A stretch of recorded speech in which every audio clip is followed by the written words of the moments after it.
Jambo na habari za jioni wapendwa wasikilizaji na watazamaji wa Kivu News Info popote pale mlipo. Tunakaribisha tena kuungana nasi katika matangazo yetu ya jioni ya leo, ikiwa ni tarehe 5 za mwezi wa 6 mwaka 2026, ambako tuwaletea matukio muhimu yaliyojiri katika maeneo mbalimbali ya Kivu na Jamhuri ya Kidemokrasia ya Kongo kwa ujumla. Na katika matangazo yetu ya jioni ya leo tutaangazia habari zikiwemo masuala ya usalama, hali ya kibinadamu, siasa pamoja na maeneo mengine muhimu yaliyoathiri maisha ya wananchi. Na basi kama ndio ulikuwa mara kwanza unakutana nasi kupitia mtandao wa YouTube, basi kabla ya chochote kile ningekuomba na kusifu kitu kimoja. Hakikisha umesubscribe, like, comment na kushare, na kwa ndio nasema kujabone, kueme vile na kupartage, kuendelea kusambaza habari kwa walio wengi zaidi. Na basi kama taruta kama umeshafanya hivyo, acha tuendelee kusema asante sana kuchagua Kivu News Info kama kituo chako chema cha matangazo. Langu jina mimi ni Telo Jelulonga, basi nakualika kuona mimi mwanzo hadi mwisho wa matangazo yetu ya jioni ya leo, ikiwa ni tarehe 5 Juni mwaka 2026. Nini Kivu News Info, sauti ya wananchi, basi karibu tukupashe. Mapigano makali yameripotiwa siku kwa mkia leo tarehe 5 Juni mwaka 2026 katika eneo la Minembwe loko katika wilaya Fizi mkoani Kivu Kusini mashariki mwa Jamhuri ya Kidemokrasia ya Kongo. Kwa mujibu wa taarifa mbalimbali zilizopatikana, mapigano yalihusisha makundi ya TRDF, M23 pamoja na Twirwaneho dhidi ya jeshi la Jamhuri ya Kidemokrasia ya Kongo kushirikiana na wazalendo. Hadi sasa bado kuna taarifa rasmi iliyoeleza idadi ya waliopoteza maisha, waliojeruhiwa au kiwango cha uharibifu kilichosababishwa na mapigano hayo. Hata hivyo, wakazi wa maeneo karibu wanasema walishuhudia milio mikubwa ya risasi na silaha zilizodumu kwa muda mrefu wakati usiku waliozua hofu kubwa miongoni mwa wananchi. Baadhi ya familia zilazimika kuyama makazi yao kwa hofu ya usalama, huku wengi wakichukua kubaki majumbani mwao wakisubiri kuona namna hali itakavyoendelea. Vyanzo vya ndani vinaeleza kwa hali taharuki inaendelea kutawala katika maeneo kadhaa Minembwe na vitongoji vyake. Mapigano yanakuja katika kipindi ambacho mashariki mwa Jamhuri ya Kidemokrasia ya Kongo inaendelea kukabiliwa na changamoto za usalama zinazohusisha makundi mbalimbali yenye silaha. Hali hiyo imekuwa kiasiri maisha ya wananchi na kusababisha vifo, majeraha, uharibifu wa mali pamoja na ongezeko la watu wanaolazimika kuyakimbia makazi yao. Wachambuzi wa masuala ya usalama wanaonya kuwa kuendelea kwa mapigano katika maeneo yenye raia wengi unaweza kuongeza mateso ya wananchi ambao tayari wanasiriwa na migogoro ya muda mrefu.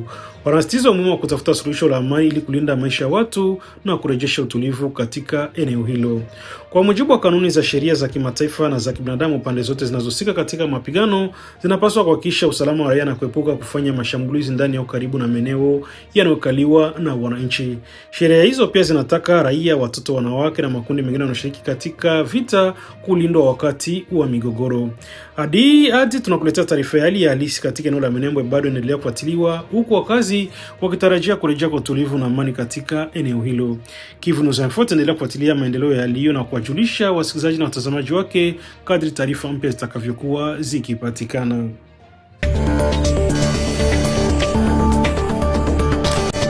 Ofisi ya pamoja ya Umoja wa Mataifa ya haki za binadamu nchini Jamhuri ya Kidemokrasia ya Kongo imelaani vikali shambulio lilofanywa na wapiganaji wa ADF dhidi ya wananchi wa jamii ya asili wa Wambuti katika mtaa wa Ngadi mjini Beni mkoani Kivu Kaskazini. Taarifa yake ilitolewa siku ya jana Alhamisi tarehe 4 Juni imeeleza kuwa shambulio lilitokea Jumapili iliyopita na imesababisha vifo vya angalau raia 7 ambako 6 kati yao walikuwa wanachama wa jamii ya Wambuti wakiwemo wanawake. Miongoni mwa waliouawa pia yumo msanii mchekeshaji maarufu eneo hilo Shukrani Nzanzu Mangese ambaye aliuawa pamoja na baadhi ya familia wake. Umoja wa Mataifa umeeleza pia kuna watu kadhaa ambao mpaka sasa hawajulikani walipo baada ya shambulio hilo, jambo linaloongeza wasiwasi kuhusu usalama wa wakazi katika eneo hilo. Hata hivyo, kwa mujibu wa vyanzo mbalimbali vya habari kutoka eneo la Beni, idadi halisi waliouawa inaweza kuwa kubwa zaidi. Taarifa zinaonyesha kuwa mbali na watu 7 waliuawa katika mtaa wa Ngadi, wengine waliuawa katika vijiji vya Mvemba na Masulungwende vilivyopo karibu na mji wa Beni. Kwa jumla watu wasiopungua 21 ndio kupoteza maisha katika mashambulizi hayo ya karibuni. Shirika hilo limebanisha kuwa shambulio ni sehemu ya mfululizo wa matukio ukosefu wa usalama na mauaji yanayolenga raia katika eneo la Beni. Shirika hilo linasema hali hiyo imeongeza mateso ya kijamii za asili, hasa Wambuti ambao tayari wanakabiliwa na changamoto nyingi zikiwemo kulazimika kuondoka kwenye ardhi zao za jadi, kupoteza mazingira ya asili ya maisha pamoja na kupata ugumu wa kufikiwa na misaada ya kibinadamu. Kwa mujibu wa Umoja wa Mataifa, tangu mwanzo wa mwaka 2026 zaidi ya raia 300 wameuawa kwa njia ya kikatili katika majimbo ya Ituri na Kivu Kaskazini kutokana na mashambulizi yanayohusishwa na kundi hilo la ADF. Takwimu hizo zinaonyesha ukubwa wa tatizo la usalama linaloendelea kuikumba sehemu hiyo ya mashariki mwa Jamhuri ya Kidemokrasia ya Kongo. Kutokana na hali hiyo, Umoja wa Mataifa umezitaka mamlaka za kijeshi na mahakama nchini kuchukua hatua za haraka ili kuwatafuta na kuwakamata wahusika wa mauaji hayo. Pia umesisitiza umuhimu wa kuimarisha ulinzi wa wananchi walionusurika na mashambulizi pamoja na wale wanaoishi katika maeneo yanayotishiwa na makundi yenye silaha. Katika siku za hivi karibuni, eneo la Beni limekumbwa na ongezeko la mashambulizi dhidi ya raia. Kundi la ADF linatumia kufanya mashambulizi kadhaa yaliyosababisha vifo vya takriban watu 40 ndani ya muda wa siku 3 pekee. Mashambulizi hayo yaligusa miji wa Beni pamoja na maeneo ya Vemba, Kinyamusehe na Mbahu. Wakazi wanaendelea kuishi katika hofu kubwa, huku wengi wakitaka kuongezwa kwa operesheni za usalama ili kulinda maisha yao na mali zao. Mashirika ya kutetea haki za binadamu yanaendelea kutoa wito kwa serikali na washirika wake wa kimataifa kuongeza juhudi za kulinda raia na kukomesha vitendo vya mauaji vinavyoendelea kuripotiwa katika eneo la Beni.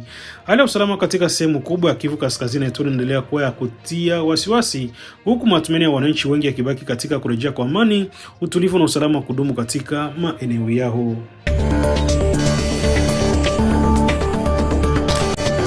Usafiri umeanza tena kurejea leo Ijumaa tarehe 5 Juni katika sehemu ya barabara Kashebere Mungazi iliyoko katika kikundi cha Ruberiki ndani ya eneo la Walikale mkoani Kivu Kaskazini baada ya kusimama kwa muda wa siku 5 kufuatia mapigano makali yalitokea katika eneo la Kibati.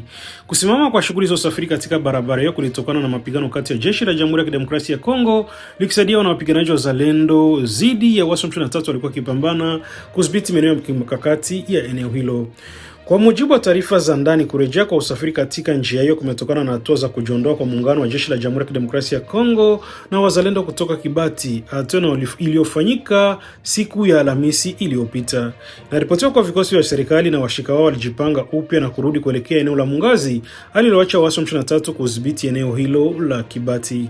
Hali imebadilisha kwa kiasi kikubwa usalama wa eneo hilo, kwani Kibati sasa imeripotiwa kuwa chini ya udhibiti wa waasi 23, huku hali ya taharuki inaendelea kushuhudiwa katika vijiji vinavyozunguka eneo hilo. Hata hivyo, bado hakuna taarifa rasmi iliyotolewa kuhusu idadi ya watu waliopoteza maisha au walioumia katika mapigano ya hivi karibuni. Vyanzo mbalimbali vya eneo vinaeleza kwamba mapigano yalisababisha hofu kubwa miongoni mwa wakazi, jambo sababisha harakati kubwa za watu kuyahama makazi yao. Baadhi ya familia zilionekana zikihama vijiji vyao kuelekea maeneo yanaonekana kuwa salama zaidi, wakikimbia milio ya risasi na hofu ya kushambuliwa. Hali imeongeza changamoto za kibinadamu katika eneo la Walikale ambalo tayari nakabiliwa na hali ngumu ya usalama kutokana na uwepo wa makundi yenye silaha. Kurejea kwa usafiri katika barabara Kashebere Mungazi kunatajwa kuwa na hatua muhimu kiuchumi, kwani barabara hiyo ni njia inaunganisha bidhaa kutoka mji Goma kuelekea ndani zaidi ya Walikale. Kabla kurejea kwa shughuli hizo, bidhaa mbalimbali za viwandani zilikuwa zimekwama katika maeneo Kashebere na Nyebiondo kutokana na ukosefu wa usalama. Wafanyabiashara na wasafirishaji sasa wanaweza kuanza tena kusafirisha bidhaa zao, jambo linalotarajiwa kupunguza uhaba wa bidhaa na kuboresha mzunguko wa uchumi katika eneo hilo. Hata hivyo, bado kuna tahadhari kubwa kutokana na uwepo wa wasiwasi wa kiusalama, kwani hali ya Kibati na maeneo jirani bado haijaelezwa kuwa imetulia kikamilifu. Wakazi wa maeneo ya Luberiki na Walikale kwa jumla wanaendelea kuomba kurejea kwa amani ya kudumu, wakieleza kwa migogoro mara kwa mara imeasili maisha yao kila siku, ikiwemo kilimo, biashara na harakati za kawaida za kijamii. Wachambuzi wa masuala ya usalama wanasema kwa kurejea kwa usafiri bila suluhisho la kudumu la mgogoro kunaweza kuwa kwa muda mfupi endapo mapigano yataendelea katika maeneo ya jirani. Wanasema ni muhimu kwa pande zote zinazohusika katika mapigano kutafuta njia ya mazungumzo ili kurejesha utulivu wa kudumu katika eneo la Walikale na maeneo mengine ya Kivu Kaskazini. Hadi tukikuletea taarifa hii, hali ya usafiri katika Kashebere Mungazi inaendelea kufuatiliwa kwa karibu, huku wananchi wakitarajia kuwa hali ya usalama itaendelea kuboreka ili maisha kawaida yaweze kurejea kikamilifu.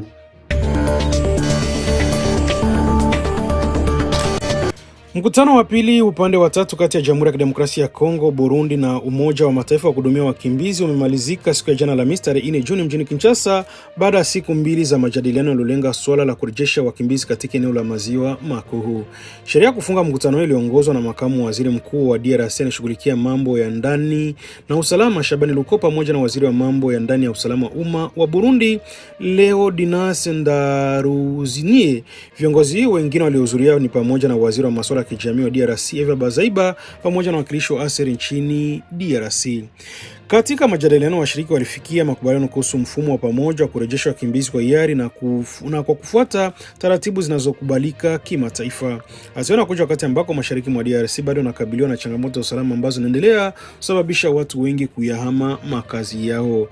Miongoni mwa maamuzi yaliyopitishwa ni kuimarisha usajili wa wakimbizi mmoja, kurekebisha utaratibu pande zote tatu katika shughuli za kurejesha wakimbizi pamoja na kuhakikisha kuwa wale wanaorejea wanapata msaada wa kujenga upya kupitia miradi ya maendeleo na kujumuisha katika jamii zao. ASER imeeleza kuwa itaendelea kuunga mkono utekelezaji wa maamuzi yote yaliyofikiwa katika mkutano huo. Shirika hilo limesisitiza umuhimu wa kuhakikisha kuwa kurejea kwa wakimbizi kunafanyika kwa hiari, kwa usalama na kwa heshima. Kwa upande wake, serikali ya Burundi imepongeza ushirikiano uliopo kati ya nchi hiyo na DRC katika kushughulikia changamoto za wakimbizi. Serikali hiyo imeeleza matumaini yake kwamba makubaliano yaliyofikiwa yatachangia kuimarisha utulivu na mshikamano kati ya wananchi wa mataifa hayo mawili. Serikali ya Jamhuri ya Kidemokrasia ya Kongo nayo imeutaka jumuiya ya kimataifa kuongeza msaada wa kifedha na vifaa ili kusaidia mchakato wa kurejesha wakimbizi na kukarabati maeneo yatakayowapokea. Kinshasa inaamini kuwa mafanikio ya mpango huo yanategemea kwa kiasi kikubwa ushiriki wa mashirika ya maendeleo na mashirika ya kibinadamu. Mkutano huo umehitimishwa kwa kutiwa saini kwa ripoti ya mwisho ya wakilishi wa DRC, Burundi na ASER, hatua inayofungua njia ya kuanza kutekelezwa kwa mapendekezo na hatua zilizokubaliwa kwa njia ya kurejesha wakimbizi kwa hiari na kuhakikisha wanaanza maisha mapya katika mazingira salama na yenye matumaini.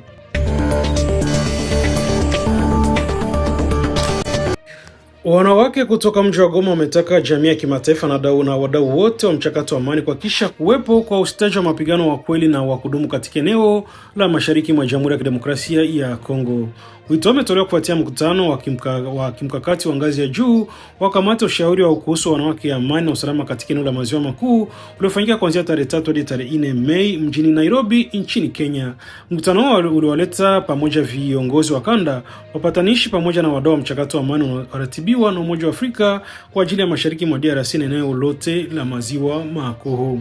Katika mkutano wa siku mbili, mada kuu ilikuwa ni namna kuimarisha amani inayojengwa na jamii zenyewe, hasa kwa kushirikisha wananchi wa kawaida walioathiriwa moja kwa moja na migogoro inayoendelea katika eneo hilo. Wanawake wa Goma walioshiriki kamilifu katika majadiliano hayo, ingawa walihudhuria kwa njia mtandao kutoka ofisi za Umoja wa Mataifa MONUSCO mjini Goma. Ushiriki huo wa umbali umeelezwa kuwa muhimu sana katika kuhakikisha sauti ya wanawake wa mashariki mwa Kongo nasikika katika mijadala ya kimataifa ya amani. Kwa mujibu wa Nathalie Kone Taure ambaye ni mtaalamu wa masuala ya jinsia ndani ya MONUSCO, ushiriki wa wanawake hao katika mchakato ni wa maana kubwa licha ya changamoto zilizozuia safari zao kuelekea huko Nairobi. Ameleza kuwa hali ya kiafya na vikwazo vya mpaka ikiwemo tahadhari zilizowekwa kutokana na mlipuko wa Ebola vilifanya iwe vigumu kwao kuhudhuria kwa ana. Hata hivyo, kutokana na umuhimu wa sauti ya wanawake katika mchakato wa amani, iliruhusiwa kwamba washiriki hao watumie vifaa vya MONUSCO ili kuunganishwa moja kwa moja na mkutano, ambako walitoa maoni na mapendekezo yao kutoka Goma kwa njia ya mitandao. Nathalie Kone Taure amesema kuwa mgogoro wa eneo la Maziwa Makuu unahusiana moja kwa moja na ile usalama endelea nchini DRC, hususan mashariki mwa nchi ambako migogoro ya muda mrefu imeathiri maisha ya mamilioni ya watu. Ameongeza kuwa ushiriki wa wanawake viongozi katika mkutano huo umeongeza tathmini na thamani kubwa katika juhudi za utetezi wa amani, kwani wanawake ndio mara nyingi hubeba mizigo mikubwa ya madhara ya vita, ikiwemo ukimbizi, ukosefu wa usalama na changamoto za kijamii.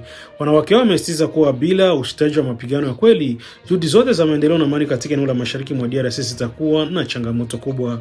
Wameomba pande zote mbili zinazohusika katika mgogoro kuweka mbele maslahi ya raia na kukomesha mara kwa mara mapigano yanayoendelea. Wakati huu wito unakuja katika kipindi ambacho mashariki mwa DRC inaendelea kukabiliwa na hali ya sitofahamu ya kiusalama, huku maelfu ya familia zikiendelea kuathirika na migogoro inayoripotiwa katika maeneo mbalimbali ya Kivu Kaskazini na Kusini. Hadi sasa wadau wa amani wanaendelea kusisitiza umuhimu wa majadiliano ya kisiasa na ushirikishwaji wa jamii zote kufanikisha suluhisho la kudumu la mgogoro huu wa mashariki mwa Jamhuri ya Kidemokrasia ya Kongo. Mwendesha mashtaka mkuu wa jeshi la Jamhuri ya Kidemokrasia ya Kongo FARDC ameomba mahakama kuu ya kijeshi siku ya jana Alhamisi tarehe 4 Juni kuendelea na kesi kwa njia ya hukumu ya kutokuwepo mahakamani dhidi ya maafisa wakuu watatu wa zamani wa jeshi wanaotumiwa katika kesi nzito za usalama na uwiano. Mtuhumiwa waliotajwa ni pamoja na aliyekuwa inspekta mkuu wa zamani wa jeshi la Jamhuri ya Kidemokrasia ya Kongo Generali John Numbi Banza Tambo, aliyekuwa mkurugenzi mkuu wa kituo cha utaalamu, tathmini na udhibitaji wa madini ya samani na nusu samani Pascal Nyembo Muyumba, pamoja na Generali Chinyabuhuma Kamukinde.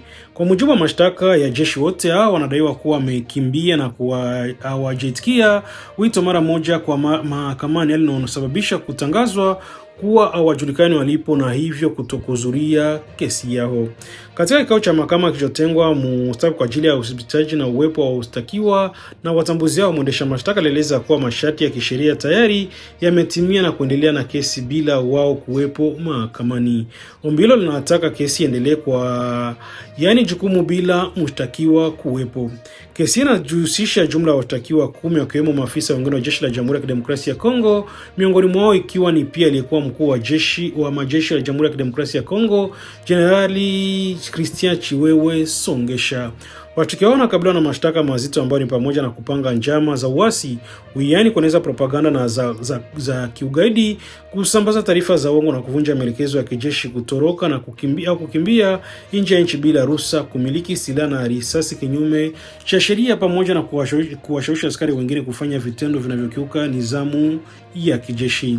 Mashtaka haya yanaonyesha uzito wa tuhuma zinazokabili maafisa wa zamani wa jeshi, huku upande wa mashtaka ukisitiza kuwa vitendo vinavyodaiwa vinaweza kuathiri usalama wa taifa na utendaji wa taasisi za ulinzi.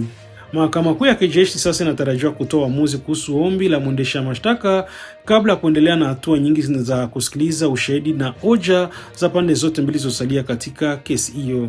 Hali inaendelea kuvutia hisia kali katika mazingira ya kisiasa na kijeshi nchini kutokana na majina makubwa yanayohusika na uzito wa tuhuma zinazohusiana na usalama wa taifa.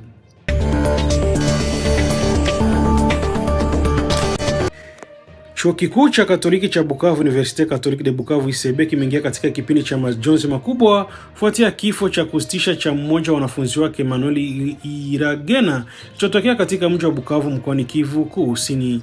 Taarifa za tukio zimezua huzuni na mshtuko mkubwa ndani ya jamii ya chuo hicho pamoja na wakazi wa Bukavu kwa jumla, baada ya mwili wa kijana huyo kupatikana ukiwa una uhai katika maji ya ziwa Kivu katika eneo la Birava siku ya Alhamisi tarehe 4 Juni mwaka 2026. Kijana huyo alikuwa ameripotiwa kutoweka tangu Jumatatu tarehe 1 Juni, alilozua wasiwasi mkubwa miongoni mwa familia yake, marafiki na wanafunzi wenzake. Emmanuel Iragena alikuwa mwanafunzi wa mwaka wa 3 katika kitovu cha udaktari, taaluma inayohitaji juhudi kubwa za kujitolea. Kifo chake kimeacha pengo kubwa si tu katika familia yake bali pia katika jumuiya ya kitaalumu ya ICB ambayo imemkumbuka kama kijana mwenye matumaini makubwa ya kuwa daktari wa baadaye. Baada ya kupatikana kwa mwili wake, hisia za huzuni zimeenea kwa kiasi kikubwa katika kituo hicho, huko wanafunzi, waziri na wadau mbalimbali wakitoa salamu za rambirambi za kuonyesha mshikamano wao na familia ya marehemu. Wengi wameeleza kuwa tukio hilo ni pigo kubwa kwa sekta elimu na kwa vijana wajitahidi kufikia ndoto zao za kitaaluma. Hata hivyo, sasa kuna maelezo rasmi yaliyotolewa kuhusu chanzo cha kifo cha Emmanuel Iragena. Mamlaka husika zinaendelea na uchunguzi ili kubaini mazingira halisi yaliyosababisha tukio hilo la kusikitisha. Familia marehemu pamoja na uongozi wa chuo wanasubiri majibu yatakayosaidia kuelewa kile kilichotokea. Wakati huo, jamii ya Bukavu inaendelea kutoa wito kwa kufanyika kwa uchunguzi wa kina na waraka ili kuhakikisha ukweli ujulikane na haki ipatikane. Watu mbalimbali pia wametaka kujumuishwa na usalama wa wanafunzi, hasa wale wanaosoma katika maeneo yaliyo karibu na Ziwa Kivu, ili kuepuka matukio kama haya katika siku zijazo. Katika kipindi hiki cha majozi sala na ujumbe wa faraja unaendelea kumiminika kutoka pande mbalimbali kuelekea familia marehemu, marafiki zake pamoja na jamii nzima ya ICB. Wengi wameeleza matumaini yao kwamba nafasi ya Emmanuel Iragena ipumzike kwa amani na milele. Na kituo hiki kikuu cha Katoliki cha Bukavu kimesalia katika hali ya huzuni mkubwa, kikikumbuka mchango wa mwanafunzi huyo na kuungana na familia yake katika kipindi hiki kigumu cha maombolezo.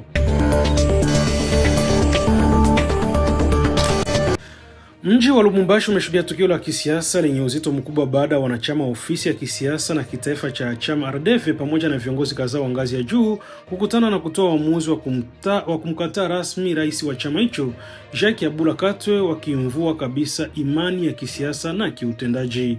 Mkutano ulifanyika Alhamisi, umehudhuriwa pia na baadhi ya wabunge wa majimbo pamoja na mjumbe wa serikali ya mkoa wa sasa. Mwisho wa kikao hicho, viongozi wao walitoa tamko rasmi kuashiria migawanyiko makubwa ndani ya chama hicho na kushirikiana na mamlaka ya kisiasa nchini. Katika tamko lao, viongozi wa RDF wamemtuhumu Jacques Abula Katwe kwa kile walichokiita uongozi wa kimila usio na uwazi na unaokiuka misingi ya katiba ya chama. Wanasema kuwa mwenendo wake na uongozi wake umekuwa ukigandamiza utaratibu za ndani ya chama na kuzofisha mshikamano wa chama wa wanachama wake. Katika taarifa yao pamoja, viongozi walisema tukizingatia kwa masikitiko makubwa potovu wa maamuzi, msimamo wa pande mmoja na vitendo vya rais wa kitaifa Jacques Abula Katwe vinavyojiondoa katika dira ya maadili ya chama. Wanachama wao waasi wa ndani wa chama wamedai kuwa ni kiukwaji wa makusudi na katiba za kanuni za msingi za RDF pamoja na mwenendo wa kuendesha chama kwa mitindo ya mtu mmoja bila ushirikiwaji wa taasisi za uongozi. Wameongeza kuwa maamuzi mengi muhimu ndani ya chama yamekuwa kifanywa bila uwazi, jambo ambalo limezua sintofahamu na kutokuridhika miongoni mwa viongozi wa ngazi mbalimbali. Hali hii kwa mujibu wao imeathiri kwa kiasi kikubwa utendaji wa nafasi na ufanisi wa chama hicho. Katika malalamiko yao, viongozi wao pia wamedai kuwa mwenendo wa Jacques Abula umeharibu uhusiano kati ya RDF na taasisi za kisiasa za ndani ya muungano wa Union Sacrée de la Nation ambao unaendelea kumuunga rais wa Jamhuri ya Kidemokrasia ya Kongo Felix Antoine Tshisekedi Chilombo. Wamesema kuwa kumekuwepo na ukosefu wa heshima wa kitabibu mkuu wa kudumu kwa muungano huo pamoja na kushindwa kuwasimamia wanachama na wafuasi wa chama katika ngazi za chini, jambo ambalo limeongeza migawanyiko ya ndani. Migogoro huu wa kisiasa unakuja muda mfupi tu baada ya Jacques Abula kujiuzulu nafasi yake ya kuwa gavana mkoa wa Okatanga. Hatua ilizua mjadala mikubwa katika duru za kisiasa nchini, na taarifa zinaeleza kuwa alikuwa Kinshasa kwa takriban miezi 10 baada ya kuitwa na waziri mkuu wa mambo ya ndani kufuatia kauli zake zilizoibua utata katika mkutano mmoja wa kisiasa mjini Lubumbashi. RDF ambayo ni chama mashirika ndani ya muungano wa kisiasa wa rais ina wakilishi kadhaa ikiwemo takriban wabunge 10 wa majimbo pamoja na seneta mmoja, alionafanya migogoro ndani yake kuwa na uzito wa kisiasa zaidi. Viongozi hao wanasema tunalenga kulinda umoja wa ndani ya chama na mustakabali wake wa kisiasa. Wamesisitiza kuwa uamuzi wao umechochewa pia na mazingira ya kiusalama na kisiasa iliyomfanya Jacques Abula kuitwa Kinshasa, alionadaiwa kumzuia kuendelea kuongoza chama kwa ufanisi. Alina sheria migawanyiko mpya ya kisiasa ndani ya RDF, huku wachambuzi wakitazamia hatua zinazoweza kuchukuliwa na pande zote mbili katika siku zijazo. Na ni kufikia hapa ndipo tunahitimisha matangazo yetu ya jioni ya leo kwa tarehe 5 Juni mwaka 2026 kupitia Kivu News Info. Basi tunaendelea kuwashukuru sana ambao mlikuwa na sisi mwanzo hadi mwisho, na vile vile tunaendelea kuwashukuru kwa kuwasimu muendelee kutunga mkono ili tuweze kuendelea kuwafikishia habari sahihi za haraka na zenye kuaminika kutoka maeneo mbalimbali ya nchi na ukanda wetu kwa ujumla. Tuendelea kumbushana kuwa amani na usalama ni jukumu la kila mmoja wetu. Tujitahidi kudumisha umoja, mshikamano na upendo katika jamii zetu. Basi kabla ya kuhitimisha matangazo yetu ya jioni leo, niendelee kukumbusha wewe ndio ulikuwa mara kwanza unakutana nasi kupitia mtandao wa YouTube. Basi kabla ya kuondoka, ningeomba na kusikufanya kitu kimoja, hakikisha umesubscribe, like, comment na kushare. Na kwa lugha nyingine wanasema kujabone, kuemea vile vile na kupartager, kuendelea kusambaza habari kwa walio wengi zaidi. Na basi kama tayari utakomeshafanya hivyo, acha tuendelee kusema asante sana kuchagua Kivu News Info kama kituo chako chema cha matangazo. Nia na mazungumzo yetu kila siku tunakuletea habari sahihi zenye kuaminika tena kwa muda mwafaka. Hiyo basi endelea kutuandikia na ukatujuza unatusikiliza kwa sehemu gani, na uende ukatuambia maoni yako yako aiza mapendekezo yako. Langu jina mimi ni Telo Shelonga ni Kivu News Info. Basi sasa nitakie jioni njema ni amani tele, na nikwadi tena tutanane kesho asubuhi kwenye matangazo yetu mengine kwa mapenzi ya Mwenyezi Mungu. Bye bye na chao, baki salama na usiku mwema. Skrini zetu zinaweza kuunganisha au kugawa. Leo hii taarifa nyingi husambaa bila kuthibitishwa kwenye mitandao ya kijamii. Uvumi, habari za uongo na maneno ya chuki vinaharibu uaminifu na kudhoofisha jamii zetu. Kabla ya kushiriki, jiulize swali rahisi: je, taarifa hii ni ya ukweli? Tuthibitishe vyanzo, tukatae upotoshaji, tuseme hapana kwa taarifa za uongo. Skrini zetu zinapaswa kuwa madaraja na si silaha. Kivu News Info inakuita kuwa na uwajibikaji wa kidijitali. Pamoja tuchague umoja, ukweli na amani. Ujumbe huu umetolewa na kuzanishwa na Wizara ya Ulaya ya Mambo ya Nje kwa kushirikiana na Search for Common Grounds. Audio Jungle.